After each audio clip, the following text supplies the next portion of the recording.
Morning students, आज का हमारा थर्ड चैप्टर है इस आत ले उस आत दे। यह न्याय पर आधारित है।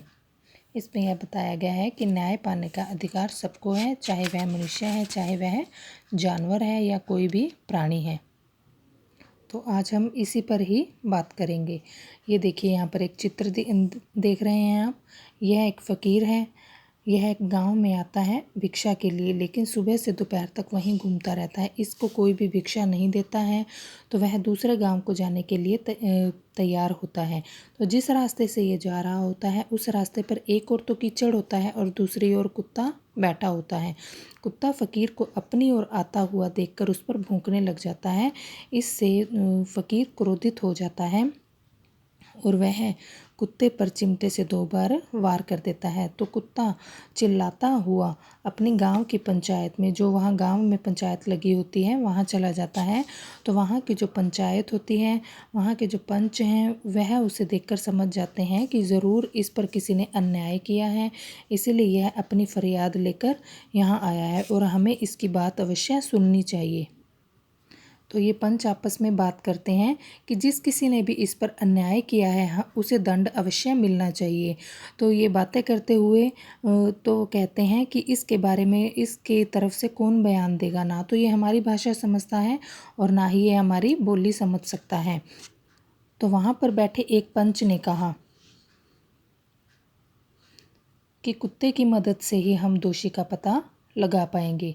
जैसे कुत्ता मालिक के घर में हुई चोरी का पता इशारों से बता देता है, उसी प्रकार ही इस पर हुए अन्याय के बारे में भी यह हमें बताएगा। तो यह उसी घटना स्थल पर जाते हैं जहाँ पर कुत्ते के साथ अन्याय हुआ था। ये देखिए, अब वो इस घटना स्थल पर आए हुए हैं जहाँ कुत्ते को उस फ़कीर ने मारा था, लेकिन इनको कोई भी वहाँ पर ऐसा कुछ नहीं मिलता जिससे उनको पता लग सके कि इस पर किसने अन्याय किया था।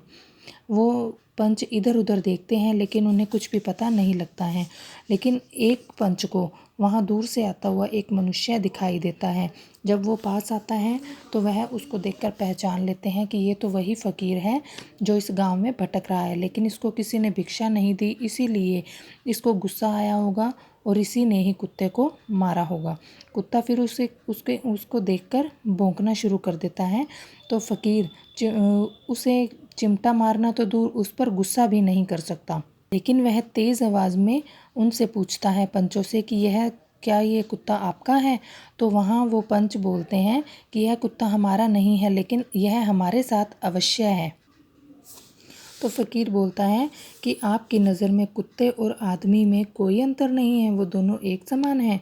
तो वो पंच बोलते हैं कि हमारा काम है न्याय करना, और हमारी नज़र में अपराधी चाहे किसी भी जाति का हो, धर्म का हो और कुल का हो, चाहे जो भी है, हमें न्याय करना होता है। हम आदमी और कुत्ते में अंतर नहीं समझते हैं।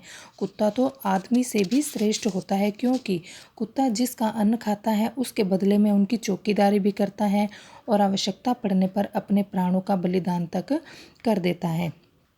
यह बात सुनकर फ़कीर को शर्म आ जाती है।